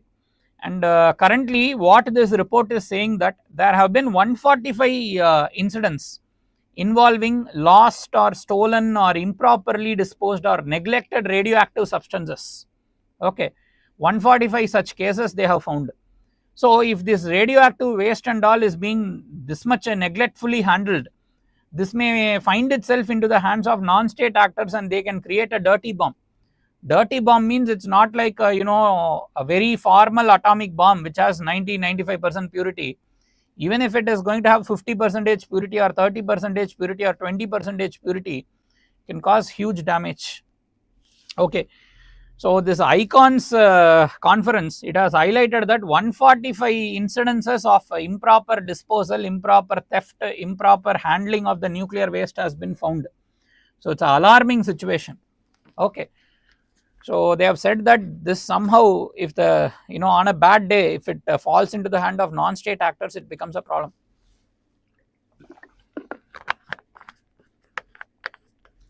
And India in IAEA safeguards on civilian reactors, we follow it. We have also ratified the additional protocol. Additional protocol is nothing but whichever country is accepting to the IAEA standards, additional protocol will ensure that whatever promises the country has given, they will create a practical way in which this thing can be verified. That is only the additional protocol. Whichever country is abiding by the standards, the additional protocol creates the tools in which we can verify whether they are actually abiding by those standards. Okay. So NPT and IAEA, you can see the congruence. It prevents nuclear proliferation. It ensures nuclear safety and peaceful use. That is the difference. Remember, India is not a signatory to NPT, right? It creates haves and have-nots. So it ensures that only the 5 countries will get the nuclear weapons. India doesn't agree to that. Nuclear apartheid, we have called it. We have not signed the NPT, but still we have got the waiver and all, right? NSG waiver, 123 agreement, all these things are there. So we abide by the IAEA. De facto, we abide by it. Okay. So they also know it. We are a responsible nuclear power. That is why various countries are signing the nuclear agreements with us, promising us to supply with nuclear fuel, reactor technology, all these things. And the another thing, art and culture topic, the Sadaya Tiruvizha of Tanjavur Brihadishwara temple. Sadaya Tiruvizha, usually it is organized in the month of Aipasi, the Tamil month, October, November month, right? And what is this Sadaya Tiruvizha? It is to commemorate the birth anniversary of Rajaraja Chola. Okay, and usually on his birth anniversary, the chanting of the Vedic mantras, a lot of special rituals are done, right? The songs of the Nayanmars are sung in Tamil, right? So a lot of rituals take place. A huge festival, and it's a local holiday in Tanjavur and all. So you can just go through it. And what are the features of Dravidian architecture? So you know, right? Shikara, Vimanam, Garbhagraha, Mandapa, right? Pragara, the Gopurams, all these things you need to know. Dvajastamba, all these things, just go through it.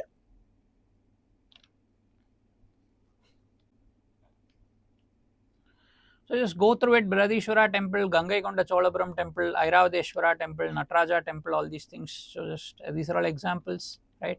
Built by Cholas, Dravidian architecture. Features of Chola art, you might have heard last wax technique, brass, bronze sculptures, Panchaloha idols, you should know what it is, Panchaloha idol and all.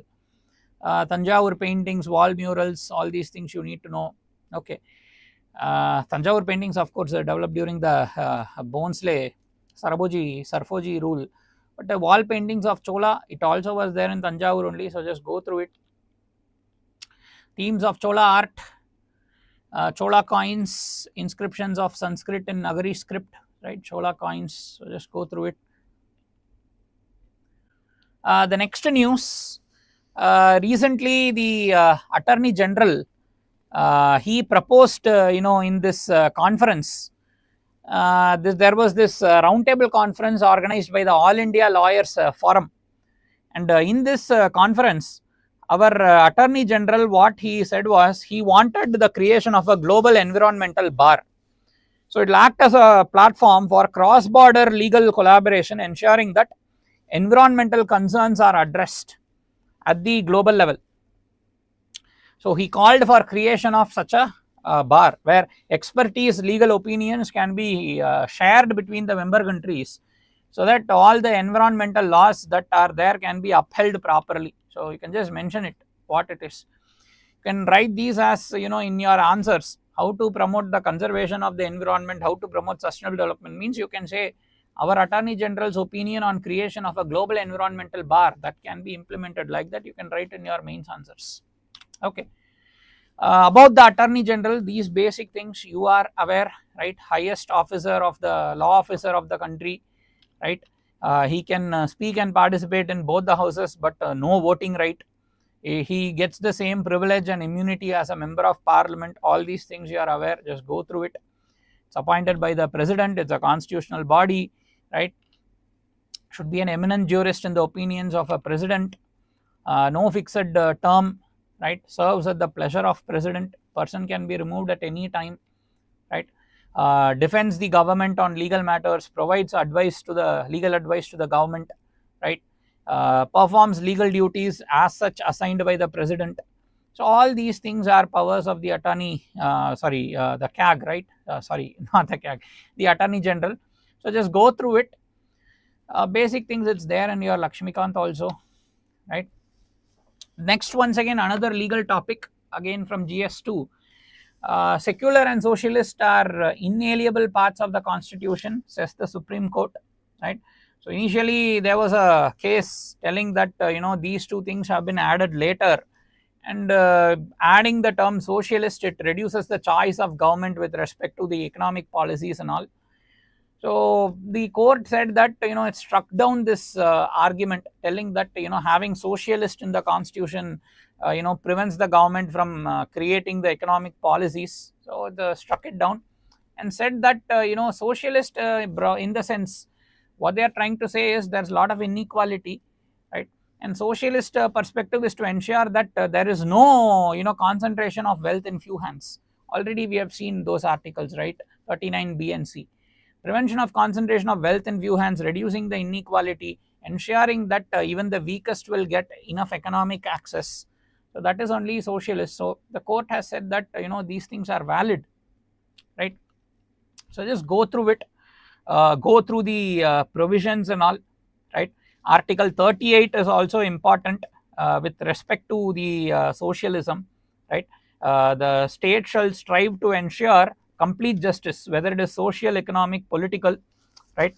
Article 39 with respect to equal pay for equal work, all these things. Article 46 protecting the weaker sections, right? Especially scheduled caste, scheduled tribes and all. So just go through it. All these are socialist principles. And even with respect to secular principles, the court found no wrong having it in the constitution. The secularism is also a pillar of the Indian constitution, right? You must also remember Article 44, right, with respect to Uniform Civil Code. So that is also there. Just be aware of it, right? And secularism, Article 25 to 28. Once again, it's with respect to the secularism only. Just be aware of each of the articles. What is 25, 26, 28, and all, right? Celebration of 75 years of constitution. Hamara Samvidhan, Hamara Swabhiman, our constitution, our pride. Whenever you are having such Hindi tags, especially in the scheme names and all, Janni Suraksha Yojana, you need to know the translation. Study the translation, you will understand. Slowly, you will be able to get it. Okay, it will help you indirectly. One scheme they will give and they will ask you, it refers to which of the following fields. They will give a description. Based on the translation, you can guess the answer. So please ensure that you learn these translations, know the Hindi meanings. Okay, slowly you will accumulate the knowledge. Constitution Day, 26th November. Celebrating 75 years, main thing is to reiterate the democratic values, constitutional values, honor the constitution makers and all. You can just go through it, right? Socialism in the constitution, see, we've already seen all these things, right? 38, 39, 39 BC, all these things we've seen, so no issues. Secularism in the constitution, once again 25 to 28, Article 50, 44, Uniform Civil Code. We have seen that. Article 51 AE, what is that? That's just a fundamental duty, promotion of brotherhood, all these things. That is only 51A. Judiciary's role in shaping secularism, you can just go through it. Kesavananda Bharati case, SR Bommai case. SR Bommai case and all you would have heard, right? Article 356 is not absolute.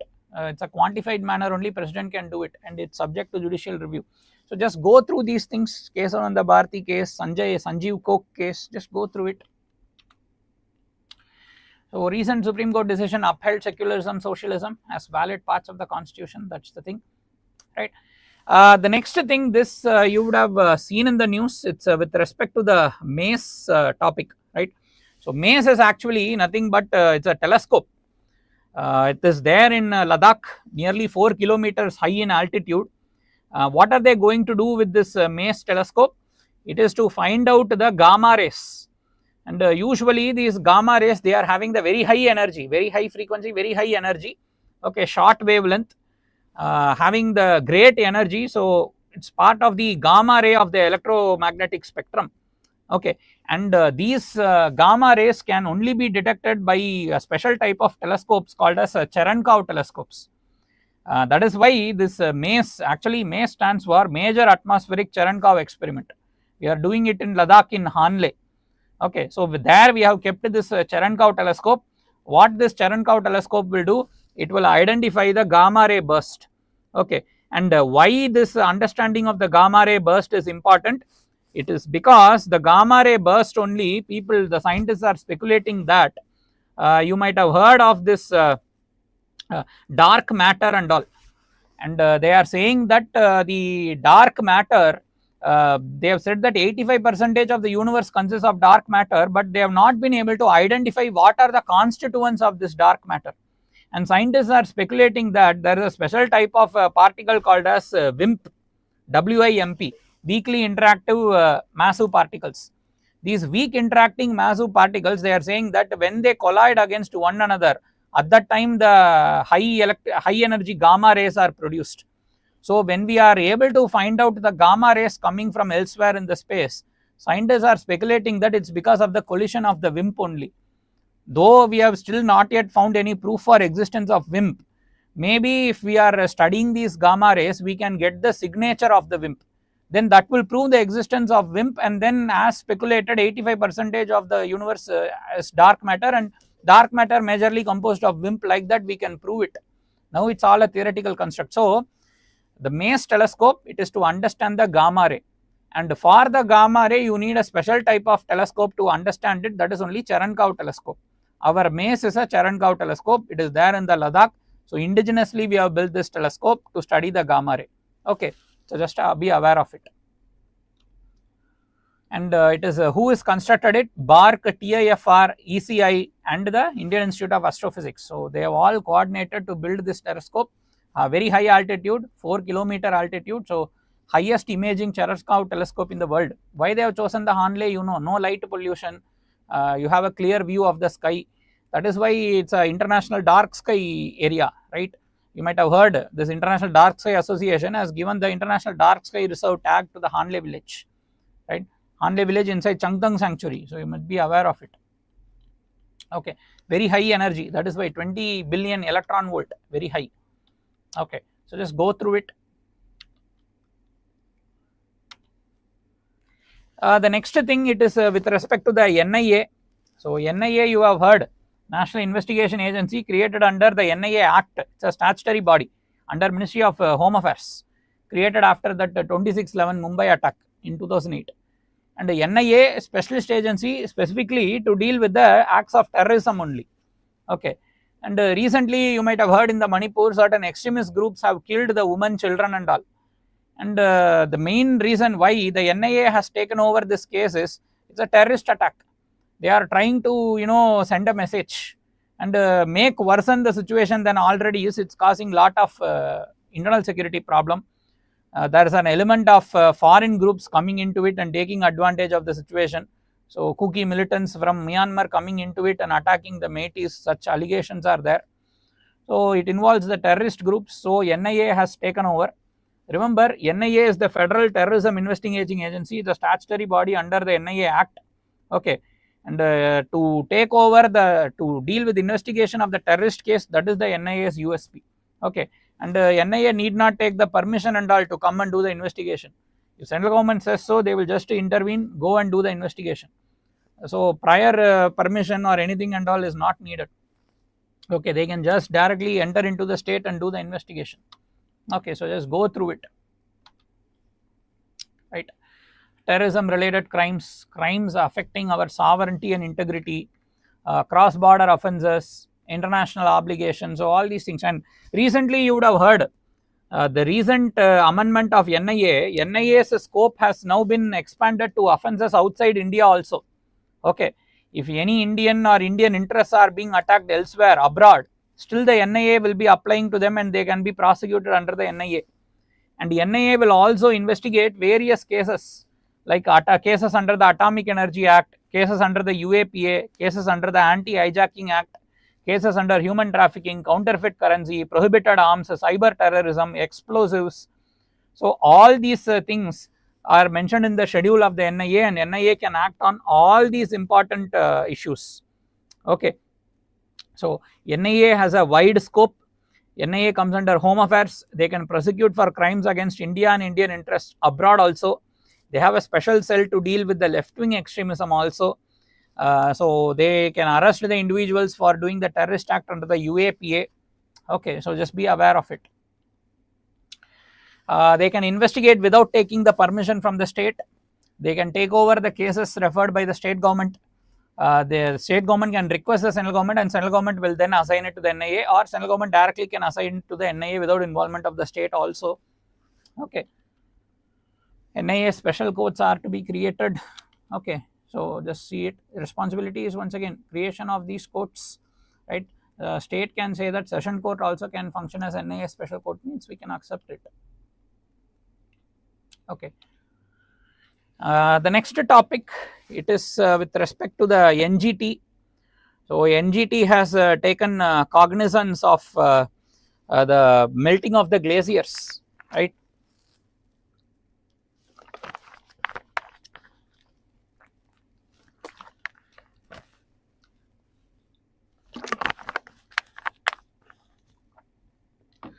So already we have seen with respect to the in the Himalayan regions, we have already seen with respect to the National Glacial Lake Outburst Flood Risk Management Program. Okay, especially because of the climate change and increasing temperature, the big glaciers are getting melted. They are splitting up into smaller glaciers, and these smaller glaciers, they are melting at a rapid rate.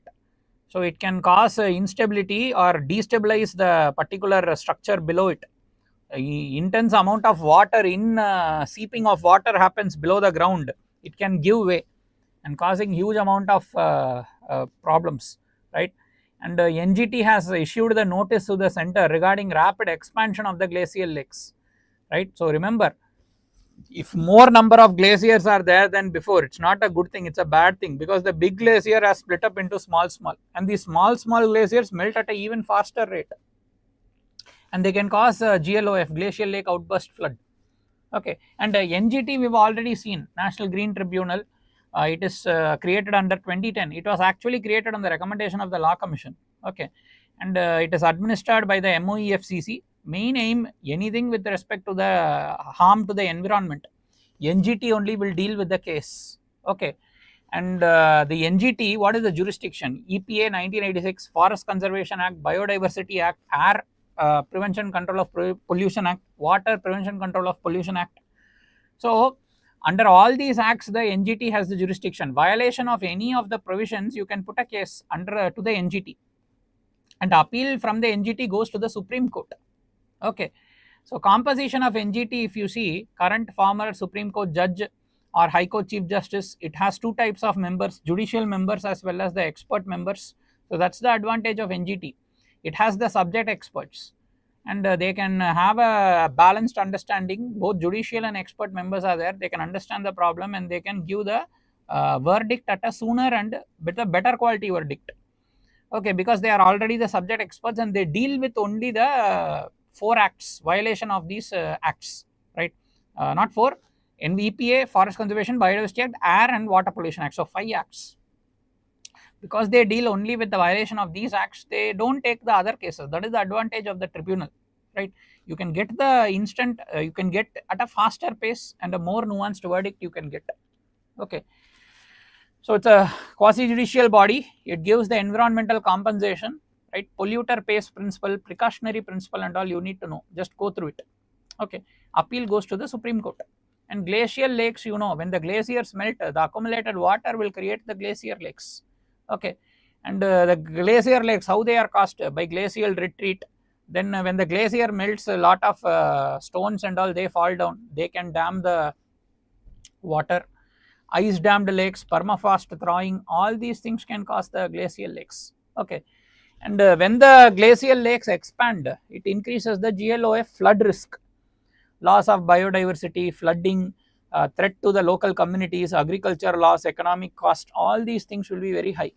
Okay, and we have already seen when these GLOF events happen, the hydroelectric power plants have gotten washed away along with huge number of deaths, right? So millions of dollars of infrastructure damage as well as human injuries and deaths happen, right? To what are the mitigation strategies? For that only we are having the remote sensing satellites. These remote sensing satellites will monitor the glacier flow rate, they will monitor the melting rate, they will monitor the amount of water that is there in the lakes, they will monitor various other things, the temperature rise and all, and with that we can do the early warning, right? Whatever we can do to prevent these from happening, mitigation, adaptation, everything we can try to do to the best of our extent. So the mitigation strategies will involve assessment, mapping, proper drainage and engineering solutions, creating the awareness, all these things. Okay. And the next topic, it is with respect to the PAN. So you would have heard the PAN card and all, right? Every individual, whoever is working, usually they get the PAN card, because PAN and all is needed to get the IT return. To file the IT return, you need the PAN card. And if you are depositing money above 50,000 in the banks, once again they ask for the PAN card. Okay, so PAN is there for every citizen, and the PAN is linked with the Aadhaar also, right? Now they are upgrading the PAN into PAN 2.0, so they are going to provide the QR code facility and all. Okay, and for the companies, previously a company had the PAN number, they had the TAN number, another thing, tax deduction and collection account number, like that. Multiple numbers were there for the corporate PAN holders. Remember, PAN can be there for individual as well as for institutions. For institutions, now what they are going to do is the PAN as well as the TAN and any other identification number for the purpose of finance and accounting, they are going to integrate it into the PAN itself.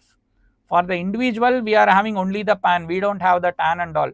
But for the companies and all, for the corporate persons, for the institutional entities, PAN number, TAN number and all were separate. Now they are going to merge both and create one number, and with that they can easily find out all the things. So seamlessness will be there, efficiency will improve. So that is the idea.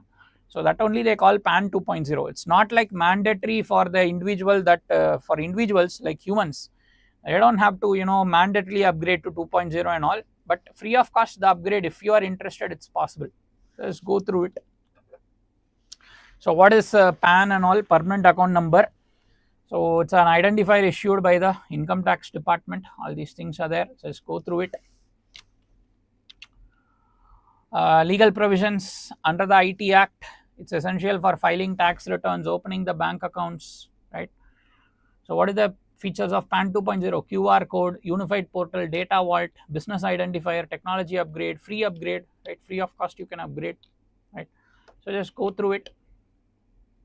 78 crore cards have been issued, of which 98% is individuals. Okay. So simplified tax filing, secure financial transactions, these are all some of the advantages. The next topic, it is with respect to the ONOS, right? One nation, one subscription. You would have heard it, right? One nation, one subscription. The main thing what it is they want to have one uniform subscription of all the world class journals and all.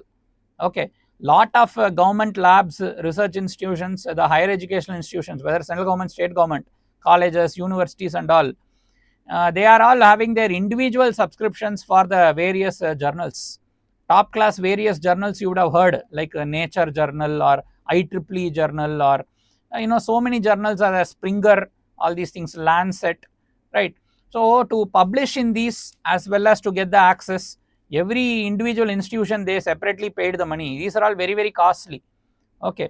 Now what the government is doing, they are going to create a master subscription.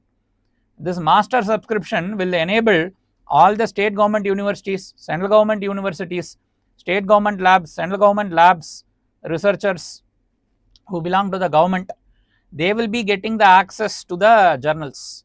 So understanding the journal, reading them, publishing in them, they will be able to do now through the one ONOS. And who is implementing this ONOS is InfibNet, Information and Library Network Center, like that one thing is there. It is functioning under the UGC. Okay. So this entire scheme itself comes under Ministry of Education only. So to provide the access to the important international journals to the state government, central government, universities, students, professors, researchers, research institutions, they are giving it. As of now, this scheme is not available to the private universities and all. Okay, maybe in the future they might expand, but as of now it is not there.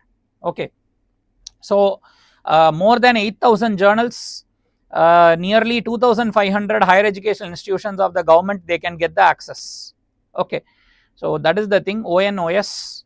So it's in line with the NEP, so that we can get the access to the latest upgrades in the technology. We need to understand, right? So ONOS, so just remember it.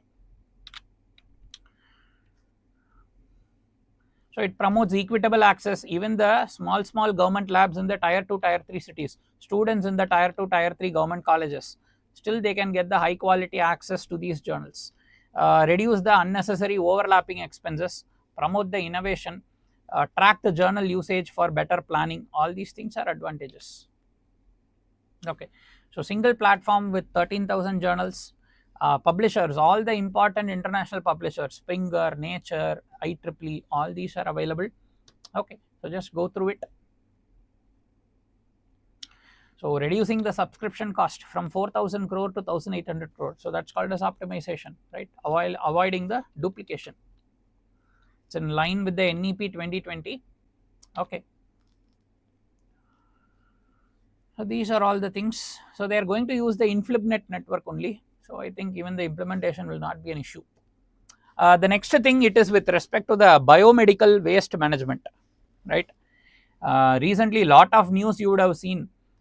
So these things and all, State Pollution Control Board only has to be take the responsibility. Okay, under the EPA Act and all, this biomedical waste management and all has given the huge priority. Okay, even the municipal waste management rules, it also deal with the bio waste. Fine, but still carelessly in lot of places the bio waste, whether the syringes or medicines or human parts, human fluids, all these things are strewn. And if any syringe and all affected with some virus enter, you get pricked. People can get the AIDS, hepatitis, all these incurable diseases also. Okay, so bio waste management is not up to the mark in India, though we are having the bio waste waste regulations and all is there, proper implementation is not there. Okay, so that is one big issue. Fine. So waste from the diagnosis, treatment, immunization, research, anything, any hospital waste is bio waste, right? Not only hospital, even from the diagnostic labs, pharma companies, all these are bio waste only. And you need to have the proper rules. Okay, whatever bio waste is there, you have to collect it properly, you have to transport it, you have to treat it. Okay, and then there are various ways in which it is going to be treated. They can waste to energy plants also are there. They can use they can create the sustainable landfills, and then they can dispose it, ensuring that leaching and all will not happen. All these are some rules are there. Biomedical waste management rules 2022 is there. It's under the EPA, it comes under the Water Act also. Some provisions are there, because biomedical waste can pollute the water, can pollute the air, it's hazardous. So hazardous waste rules also, it has to be in compliance of. Municipal solid waste rules also deal with the biomedical waste, because lot of hospitals are there within the cities. Public Liability Assurance Act. So if the people are getting affected because of non-implementation, then whoever is responsible for it, they have to pay the person for compensation, damages and all, right? So it's a criminal offence also under IPC. So of course Bharatiya Nagarik Suraksha Act now, right? So waste segregation is there with respect to the bio waste. Just to be aware which color is what, right? Yellow means infectious bandages, cotton, things that are there with respect to the body fluids, body parts and all. Red is fluid blood, right? Various other things like catheters, biotechnology waste. Blue or white, it refers to all types of glass bottles, outdated medicines. Black is needles. Okay, blades, sharp objects, all these things. So just be aware which type of bin you have to use, so that it will be treated accordingly. Penalties for non-compliance, right? It's a huge problem. So penalties are there. So the main thing is incineration. Incineration is the best way of doing it. Okay, autoclaving, deep burial, these are also accepted ways of disposing it. Fine. The next topic with respect to the Global Plastics Treaty. So you might be aware Global Plastics Treaty not yet has been implemented. Negotiations are going on. And India has conveyed the important thing that common but differentiated responsibilities should apply to the Global Plastics Treaty. Okay, so that is our stand. Fine. So Global Plastics Treaty, let us see what happens. Fine. India's stand is that it should be implementing the CBDR.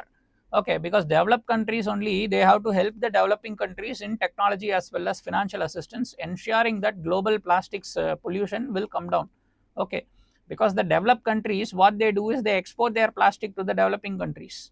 Okay, so they are shifting the burden on the other countries, and they have had unbridled development for over 200 years. Okay, so implementation of the CBDR on any international treaty which can affect the growth of developing countries, that is the India stand. Okay, so Global Plastics Treaty, let us see what happens. Eventually once the treaty is signed, we can know it in full, but our stand is it should be CBDR. Okay, and it should help in technology transfer and financial assistance for ensuring the developing and least developed countries to treat the plastic waste better. Okay, because India is also opposed to having the caps on the amount of plastic manufactured and all, and they're saying if caps are there, it should not apply to the developing countries. But the problem is global. Though we are developing country, though we can say that legacy responsibility we don't have, but you see globally tons and tons, 460 plus million tons are produced, and it's not recycled. Only 9% is recycled properly. The rest is strewn everywhere. You can see in our country itself, all our roads are filled with plastic waste and all types of waste. And even the educated people, those who have studied the UG, PG, they also throw everything just like anyone else. Education itself has lost its meaning, right? So plastic waste management rules, all these things are there. Now remember, all these things can succeed only if user cooperation is there. The individual only should do. We can't simply blame others, government, all these things, right? We need to ensure proper disposal of these waste. We need to use less. We need to segregate the waste. We need to put it in the proper bins, right? So that's the thing. And I think this mining, we have already seen the issue of mining that is there, Aritapatti, Meenakshipuram areas. We have discussed this in detail. Regarding the tungsten properties are there, they can ask corrosion resistant, high melting point, excellent thermal conductivity, high tensile strength, hardness and all. So it has a lot of industrial applications, filaments, armor piercing projectiles, cutting tools. It's used in all these things. So just read about it. Tungsten major producer is China. Okay, in India, Karnataka is the largest state having the tungsten. So just go through it. With respect to the Asiatic lions, you know currently Asiatic lions 674 are there in India, and all of them are in Gujarat, and this is causing the genetic bottleneck, right? A lot of animals there only in one area, some disease is there, means everyone can die. Okay, so a lot of states like Madhya Pradesh and all, they're asking Gujarat to send some lions, but Gujarat, they want to have the tag last home of the Asiatic lions in the world, like that tag they want. They don't want to part with those lions. That's the big problem. Okay, so being there in only Gujarat can cause issues. The other thing, lot of the lion in the Gujarat, they are thriving, right? And man lion conflict, people have also accepted the lions, right? Especially in the villages that are there in these areas, the lions, they come inside the village and all, and people, they don't venture out after dark. They take the adequate precautions, and then they are staying inside the house. And old cattle and all, they give us they just let it outside so that the lion can feed on it. That is the major food for the lion also. So it's an example where the people are cooperating with it, and people also are proud of having the lions in their midst. So it's an example where cooperation has trumped conflict. So just go through it. And Panthera Asiatic lion, actually it is Panthera leo, old name is Panthera leo persica. So it's the same only, some people still refer it to Panthera leo persica, right? So Wildlife Protection Act Schedule 1 IUCN, it is endangered, found only in Gujarat, right? 674 population, that is the thing. Range has expanded 36%, so more people have come in contact with the lions, but still it's going good. Cooperation is there. So just go through it. What is the difference between African lion? Smaller mane, smaller size, right? Gir is the declared sanctuary, so it's there, protected in Gir National Park only, lion conservation. and because it's there only in gear, genetic bottleneck, that is a big problem. Disease outbreak can cause limited genetic diversity. So this problem can be there, it can wipe out the entire population, because we know the 674 lions, they've all come from only a very small group of animals. Usually they say 13 lions only were there in 1913 and all, right? So it's like that. So usual things, you can just go through it, shifting some lines, using the radio collars, all these things, creating awareness amongst people, right? So I think these are all the important topics for November, right? You can just go through it. The compilation of it in the PDF format, it's there in the description, you can download it, okay? And other things, any doubts are there, you can put it in the comment box, so that those questions also can be addressed, okay? Another important thing, even if you're writing some mains answers, you can put it in the comments. People will evaluate and give you feedback, so that also is available. Make use of it, right? Thank you for your time, right? I hope it's beneficial. Just make use of the PDF, right? Any questions, you can put it in the comments, right? We'll meet in the next discussion, right? Thank you.